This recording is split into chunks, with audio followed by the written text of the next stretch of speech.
दोस्तों, स्वागत है आपका आपके अपने यूट्यूब चैनल ओसीसी बाय विपुल सर में। दोस्तों आज हम लोग पढ़ेंगे बीएससी सेकेंड ईयर के इनऑर्गेनिक केमिस्ट्री के मोस्ट इंपोर्टेंट क्वेश्चन के पार्ट नंबर 21 में। दोस्तों ये हम लोग थोड़ा सा पुराना टॉपिक एक पढ़ने जा रहे हैं जो कि हम लोग अप्रॉक्स खत्म कर चुके थे, जिसका नाम था डी ब्लॉक एलिमेंट्स। तो डी ब्लॉक एलिमेंट्स के लगभग सभी टॉपिक्स को हम खत्म कर चुके थे। एक टॉपिक छूट गया था आपका atomic and ionic radii. Atomic and ionic radii आपका छूट गया था, तो आप लोगों की तरफ से कमेंट आया हुआ था कि सर प्लीज इसको आप करवा दीजिए। एटॉमिक एंड आयनिक रेडियाई क्या होती है, इससे भी क्वेश्चंस पूछा गया है, तो इसको आप करवा दीजिए। तो बिल्कुल आपके सामने हाजिर है, देर से ही लेकिन बिल्कुल आपके सामने हाजिर है। अगर आप लोग इस तरीके से कमेंट करते रहेंगे तो जो भी टॉपिक्स छूटे हुए हैं उनको भी हम करवाने की कोशिश करते रहेंगे आगे, ठीक है। तो आ जाते हैं, इसको डिस्कस कर लेते हैं। जनरली डी ब्लॉक एलिमेंट से टॉपिक है, लेकिन इसके जस्ट पहले हम एक वीडियो बनाए हुए थे, आप देखेंगे पार्ट नंबर शायद 19 का हम बनाए हुए हैं। उसमें बनाए हुए हैं लेंथेनॉइड कॉन्ट्रैक्शन 18 या 19, पार्ट नंबर 18 या 19 को आप लोग जाकर के देखिएगा, सर्च करिएगा यूट्यूब पर लेंथेनॉइड कॉन्ट्रैक्शन बाय विपुल सर लिख करके आप लोग सर्च करेंगे तो आ जाएगा। लेंथेनॉइड कॉन्ट्रैक्शन नाम से वीडियो है और वो आपका लेंथेनॉइड चैप्टर का है, यानी कि एफ ब्लॉक का है। लेकिन उसको देखने के बाद अगर आप लोग ये वीडियो देखेंगे तो आपको बहुत ही बेहतरीन तरीके से समझ में आएगा कि हम इसमें बताना क्या चाह रहे हैं, क्योंकि हम उसमें बहुत ही ज़्यादा डिटेल में हम बता चुके हैं, तो इसमें उतना डीप में हम जाना नहीं चाहेंगे। वही सारी बातें हमको रिवाइज करनी पड़ेगी। इससे बढ़िया यही है कि आप लोग जाकर के वहाँ पर पहले उसको देख लीजिए, फिर इसको देख लीजिए, आपको बेहतर तरीके से समझ में आ जाएगा। वैसे हम कोशिश करेंगे यहाँ पर भी पूरी तरह से समझाने की, ठीक है, कि इसमें बातें क्या है। सेम वही कॉन्सेप्ट यहाँ पर भी लगने वाला है, इसलिए हम आपको कह रहे हैं कि वो आप लोग जाकर के देख लेंगे। तो वहाँ पर बस लेंथेनॉइड था और यहाँ पर आपका डी ब्लॉक का एलिमेंट हो जाता है। तो आ जाते हैं डी ब्लॉक के एलिमेंट्स। यहाँ पर जो लिखा हुआ है एटॉमिक एंड आयनिक रेडियाई, तो एटॉमिक एंड आयनिक रेडियाई अब डी ब्लॉक एलिमेंट्स या फिर 3D सीरीज या फिर 5D सीरीज, किसी को भी आप लोग यहाँ पे ले सकते हैं, सबके लिए यहाँ पर ये काम करेगा। तो डी ब्लॉक एलिमेंट्स में किसी का भी पूछा जाता है तो ये उसके लिए यहाँ पे है atomic and ionic radii, exam में आपके जब भी पूछा जाएगा। तो आ जाते हैं, देख लेते हैं कि इसमें आपको कैसे लिखना है। अगर आपको एटॉमिक या आयनिक, देखिए एटॉमिक और आयनिक दोनों की हम एक साथ बात कर रहे हैं, दोनों के लिए सेम आंसर आपको लिखना है, ठीक है। तो एटॉमिक या आयनिक रेडियाई पर अगर आपको शॉर्ट नोट लिखने के लिए आ जाता है तो आप कैसे लिखेंगे डी ब्लॉक एलिमेंट्स के लिए, या फिर 3D सीरीज के लिए, या फिर 5D सीरीज के लिए, या फिर 6D सीरीज के लिए, किसी के भी लिए लिखने के लिए आ जाता है तो आप लोग कैसे लिखेंगे।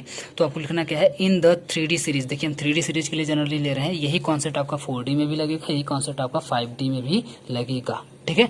तो in the 3D series elements the radii gradually decreases. याद रखिएगा 3D सीरीज एलिमेंट की अगर हम लोग बात करें तो इसमें रेडियस जो होता है, रेडियाई जो होता है वो ग्रेजुअली का मतलब होता है जैसे जैसे आप लोग बढ़ते जाएंगे वैसे वैसे डिक्रीज होता जाएगा। डिक्रीजेस कहाँ से कहाँ तक डिक्रीज होगा, फ्रॉम लेफ्ट टू राइट, मतलब इधर से इधर, इधर आपका लेफ्ट होता है, इधर आपका राइट होता है, तो लेफ्ट से राइट जैसे जैसे आप लोग बढ़ते जाएंगे एटॉमिक नंबर तो इंक्रीज होगा। आप कहेंगे सर एटॉमिक नंबर इंक्रीज हो रहा है, नंबर ऑफ इलेक्ट्रॉन्स इंक्रीज हो रहे हैं, तो ऐसा होना चाहिए कि एटॉमिक और आयनिक रेडियाई भी तो इंक्रीज होनी चाहिए, क्योंकि हम लोग जानते हैं कि जैसे जैसे एटॉमिक नंबर इंक्रीज होता है साइज बढ़ती जाती है, साइज बढ़ती जाती है, तो ऑब्वियस सी बात है कि एटॉमिक और आयनिक रेडियाई बढ़नी चाहिए।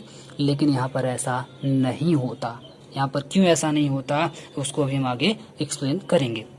अभी आप इतना समझिए कि लेफ्ट से राइट जो है जैसे जैसे हम लोग चलेंगे डी ब्लॉक एलिमेंट में, वैसे वैसे जो आपकी रेडियाई होगी वो ग्रेजुअली डिक्रीज करेगी, यानी कि धीरे धीरे धीरे धीरे धीरे धीरे जैसे जैसे आप आगे बढ़ेंगे डिक्रीज करती जाती है, ठीक है। क्यों डिक्रीज करती जाती है उसके बारे में आगे देखते हैं।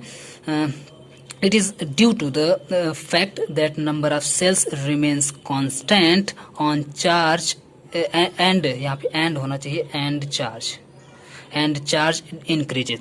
देखिए ध्यान से समझने की कोशिश करिए, यहीं पर आपका आंसर छिपा हुआ है जो हम आपको रीजन बताने की कोशिश करें। ऐसा क्यों हो रहा है, तो ऐसा इसलिए हो रहा है, बस एक लाइन में समझ लीजिए, क्योंकि जितनी नंबर ऑफ सेल्स हैं वो सब की सब कांस्टेंट है, यानी कि सेल्स नहीं बढ़ रही हैं, नंबर ऑफ सेल्स नहीं बढ़ रही हैं, जबकि आप देखेंगे जो उसका न्यूक्लियर चार्ज, यहाँ पे वैसे लिखना चाहिए न्यूक्लियर चार्ज, आप लोग लिख लीजिएगा, यहाँ पे न्यूक्लियर चार्ज जो है वो आपका इंक्रीज करता जाता है।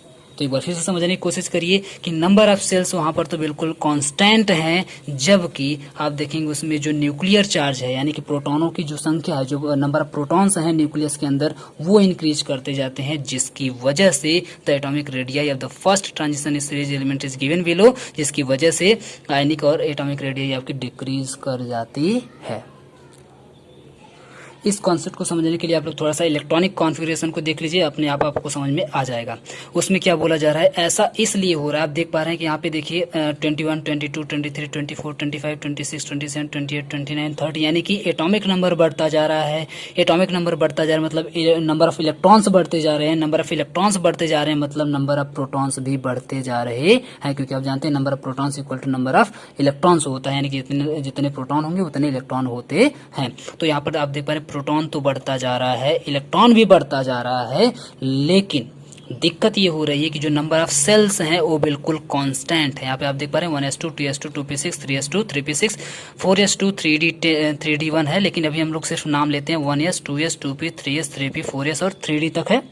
वही यही सेम चीज़ तो आप देख पा रहे हैं कि इसमें भी है, वही इसमें भी है, वही इसमें भी है, वही इसमें भी है, वही इसमें, वही इसमें, वही इसमें, लास्ट तक आप देखेंगे सभी में एक जैसी सेल्स ही हैं। किसी में इसके आगे नई सेल्स जुड़ ही नहीं रही है, किसी में और आगे नई सेल्स जुड़ ही नहीं रही हैं। जब सेल्स आगे नई जुड़ ही नहीं रही तो आप बताइए साइज कैसे बढ़ेगी। जब साइज आगे नहीं बढ़ पा रही है तो ऑब्वियस सी बात है कि आपकी जो एटॉमिक और आयनिक रेडियाई है वो आपकी बढ़ेगी ही नहीं, इंक्रीज ही नहीं करेगी। तो आप बोलेंगे सर तब तो यहाँ पे कांस्टेंट होना चाहिए, क्योंकि यहीं तक है, सब में सेम है तो कांस्टेंट होना चाहिए। फिर डिक्रीज क्यों होती है, तो डिक्रीज इसलिए होती है क्योंकि यहाँ पर तो आप देख पा रहे हैं कि इतनी इसकी एटॉमिक रेडियाई, एटॉमिक और आयनिक रेडियाई यहाँ से यहाँ तक है, लेकिन यहाँ पर आप आएंगे तो प्रोटॉन्स की नंबर ऑफ प्रोटॉन्स तो बढ़ गए हैं, और नंबर ऑफ प्रोटॉन्स का बढ़ने का मतलब होता है कि न्यूक्लियर चार्ज बढ़ गया है। और जैसे जैसे न्यूक्लियर चार्ज यहाँ पे बढ़ेगा मतलब न्यूक्लियस की पावर बढ़ती जा रही है। न्यूक्लियस की पावर बढ़ने का मतलब होता है कि न्यूक्लियस अपनी तरफ इन सभी सेल्स को, इन सभी इलेक्ट्रॉन्स को अपनी तरफ खींचता है। ये बात आप लोग जानते हैं कि न्यूक्लियस अपनी तरफ इन सभी सेल्स और इलेक्ट्रॉन्स को अपनी तरफ खींचता है। वैसे जनरली इलेक्ट्रॉन को खींचता है तो सेल्स भी उसी सेल्स के अंदर ही तो इलेक्ट्रॉन होते हैं, तो वो सभी सेल्स भी अंदर की तरफ दबेंगी, इधर की तरफ दबेंगी। ध्यान से देखिएगा इसको।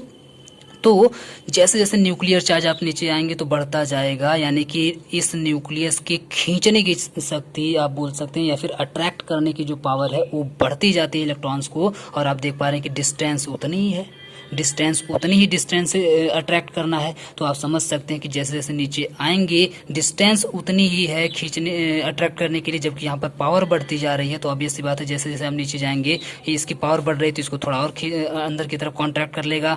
इसकी और पावर थोड़ी ज़्यादा होगी तो इसको और थोड़ा अंदर की तरफ खींच लेगा। एम की पावर और ज़्यादा होगी तो इसको और थोड़ा खींच लेगा। ऐसे मतलब अंदर की तरफ कॉन्ट्रैक्ट करता जाता है, खींचता जाता है, जिसकी वजह से ऊपर से नीचे आने पर, ऊपर से नीचे भी यहाँ पे हम लिखे हुए हैं, जबकि लेफ्ट टू राइट होता है। आप देखेंगे पीरियोडिक टेबल में देखेंगे तो लेफ्ट टू राइट लिखा होता है। तो लेफ्ट टू राइट जाने के बाद जो एटॉमिक और आयनिक रेडियाई होती है वो डिक्रीज करती जाती है, क्योंकि न्यूक्लियर चार्ज यहाँ पे बढ़ता जा रहा है, जबकि नंबर ऑफ सेल्स जो है वो बिल्कुल कांस्टेंट होती हैं। तो ये बात आप लोग समझ पाए होंगे। आगे आते हैं। अब देखिए यहाँ पे एटॉमिक रेडियाई कितनी कितनी होती है उसकी वैल्यू पूरा बाकायदा आपको यहाँ पे दी गई है। Scandium, titanium, iridium, chromium, manganese, ferrous, cobalt, निकल, कॉपर और जिंक। आप एटॉमिक रेडियाई को अगर देखेंगे, एटॉमिक और आयनिक रेडियाई को अगर आप लोग देखेंगे तो इसका 1.44, 1.32, 1.22, 1.17, 1.17, 1.17, 1.16, 15, आप देखेंगे 15, 17 और 25। तो आप देख पा रहे हैं ठीक तरीके से यहाँ पे कि जैसे जैसे हम लोग लेफ्ट टू राइट जा रहे हैं तो बिल्कुल ये जो एटॉमिक रेडियाई बिल्कुल घटती जा रही है, घटती जा रही है, डिक्रीज होती जा रही है। लेकिन अचानक से जाने के बाद आप देखेंगे कॉपर और जिंक के पास यहाँ पे 1.15 थी, यहाँ पे 1.17 हो गई, यानी कि यहाँ पर निकल तक तो बिल्कुल डिक्रीज होती है, लेकिन निकल के बाद आप देखेंगे कॉपर और जिंक की इंक्रीज होने लगती है फिर से। तो इसके पीछे अपना एक अलग रीजन होता है, अपना एक अलग फैक्ट होता है, उसको भी हम आगे बता रहे हैं। बस अभी आप इतना आप समझिए कि लेफ्ट से राइट जाने पर ये बिल्कुल डिक्रीज करती है। एक इसमें अलग से गड़बड़ी आ जाती है, वो गड़बड़ी ये है कि निकल तक तो डिक्रीज करती है, लेकिन लास्ट के जो दो एलिमेंट बचते हैं वहां पर जाने के बाद आप देखेंगे इंक्रीज करने लगती है। और इंक्रीज इसलिए करती है क्योंकि यहाँ पर आप देखेंगे नंबर ऑफ जो डी सबसेल है, डी सबसेल जो है उसमें नंबर ऑफ इलेक्ट्रॉन भरते जाते हैं। भरते जाने का मतलब है कि लगभग फुल होने लगते हैं, हाफ फिल्ड और फुल फिल्ड हो जाते हैं, जिसकी वजह से फुल होते जाते हैं, जिसकी वजह से आप देखेंगे यहाँ पर रिपल्सन, इलेक्ट्रॉन्स के बीच में रिपल्सन जो है बढ़ जाता है। रिपल्सन बढ़ने की वजह से, रिपल्सन मतलब आप लोग समझ रहे होंगे, इलेक्ट्रॉन एक दूसरे से दूर जाना चाहेंगे। जब दूर जाना चाहेंगे तो जो साइज होती है वो थोड़ी सी बढ़ जाती है, और जब साइज बढ़ जाती है तो ऑब्वियस सी बात है कि एटॉमिक और आयनिक रेडियाई भी बढ़ जाएगी, इंक्रीज कर जाएगी। तो ये इसके पीछे रीजन होता है। इसको इसमें लिखना क्या है अभी हम आगे बताएंगे। और ये जो पूरा आपका डेटा है, ये डेटा अगर आपको याद है तो आप लोग एग्जाम में मेंशन कर सकते हैं बाकायदे, और यहीं पर आपका आंसर खत्म भी हो जाएगा, क्योंकि आपको बहुत ज़्यादा लंबा चौड़ा नहीं लिखना होता है। ज़्यादा लंबा लिखना रहेगा तो उसके लिए भी आगे आपको बता रहे हैं। लेकिन अगर मान लेते हैं ये आपको पूरा एटॉमिक रेडियस सबकी याद नहीं है तो बिल्कुल घबराइए मत, आराम से आप लोग इसको चाहें तो स्किप कर सकते हैं, इसको मत लिखिए, ठीक है। आगे की जो हम बातें बता रहे हैं उसको आपको लिखना ही पड़ेगा, वो आप लिख सकते हैं। आगे क्या आपको लिखना है, वही जो अभी हम आपको एक्सप्लेन किए हैं उसी को यहाँ पे वर्ड्स में लिख देना है, सेंटेंस में लिख देना है। कैसे? In the case of transition series element, as we move from left to right, then the size gradually decreases. जैसे हम लोग लेफ्ट से राइट मूव करते हैं तो साइज ग्रेजुअली डिक्रीज करती है, बट क्या होता है, but decrease in the size is very small. लेकिन आप देखेंगे जो डिक्रीजिंग होती है, यहाँ पे आप देख पा रहे हैं वैल्यू के वैल्यू से आप लोग समझ सकते हैं कि देखिए कितना मतलब बहुत ही हल्का हल्का, देखिए 1.17 यहाँ पे भी, 1.17 यहाँ पे भी, जबकि यहाँ पे सिर्फ 0.01 यहाँ पे सिर्फ डिक्रीज हुआ है, यहाँ पे 0.01 सिर्फ डिक्रीज हुआ है। तो इस तरीके से मतलब बहुत ही हल्का हल्का, वेरी स्मॉल, बहुत ही हल्का हल्का डिक्रीज होता है। तो ये बात आपको लिखनी है।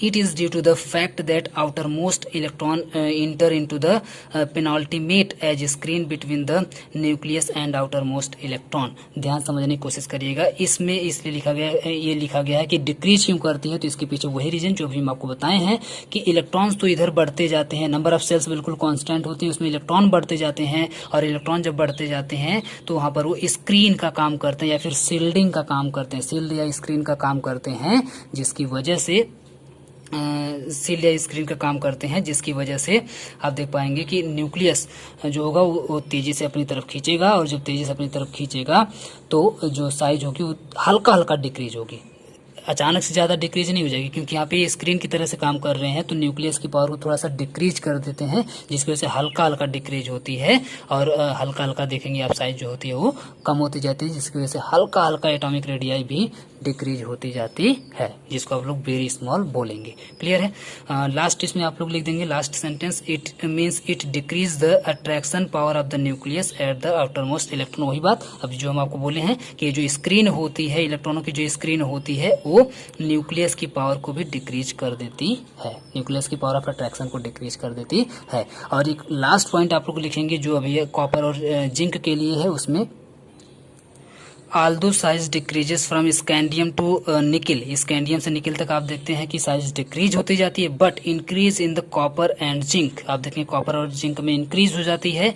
क्यों होता है? It is due to the fact that in the case of copper and zinc d subshell is completely filled. D subshell जो होती है पूरी तरह से फुल हो जाती है, फुल हो मतलब बहुत ज़्यादा कर रहे हैं, मतलब पूरी तरह से भर जाती है, कम्प्लीटली फिल हो जाती है। तो कम्प्लीटली फिल्ड होने की कंडीशन में hence electron repulsion becomes maximum. जैसा कि हम आपको अभी समझा चुके हैं, इलेक्ट्रॉन रिपल्सन जो होता है वो मैक्सिमम हो जाता है। That volume of 3D subshell extend, तो उसका जो वॉल्यूम होता है क्योंकि रिपल्सन होने लगा तो थोड़ा सा इंक्रीज कर जाएगा, थोड़ा सा एक्सटेंड कर जाता है, और एक्सटेंड करने की कोशिश में टुवर्ड्स द आउटसाइड, बाहर की तरफ एक्सटेंड करता है, जिसकी वजह से साइज बढ़ जाती है थोड़ी सी, और साइज बढ़ जाती है तो एटॉमिक और आयनिक रेडियाई भी थोड़ी सी बढ़ जाती है। ये बात यहाँ पे आपको मेंशन कर देनी है लास्ट पॉइंट में। यहाँ तक आपका एक लॉन्ग आंसर बन जाएगा। अगर आपको शॉर्ट में पूछता है तो जैसा कि हम आपको बताए हैं छोटा सा लेकर के आपको छोड़ देना है, अगर आपको लॉन्ग में पूछता है तो यहाँ तक आप लोग आराम से बाकायदे मेंशन कर सकते हैं। तो उम्मीद करते हैं एटॉमिक और आयनिक रेडियाई क्या होती है आपको अच्छे तरीके से समझ में आया होगा। अगर अच्छे तरीके से समझ में आया है तो प्लीज़ वही आपके सारे काम लाइक करना है आपको, कमेंट करना है आपको, अपने सभी क्लासमेट्स में शेयर करना है, और पूरा वीडियो देखने के लिए बहुत बहुत धन्यवाद।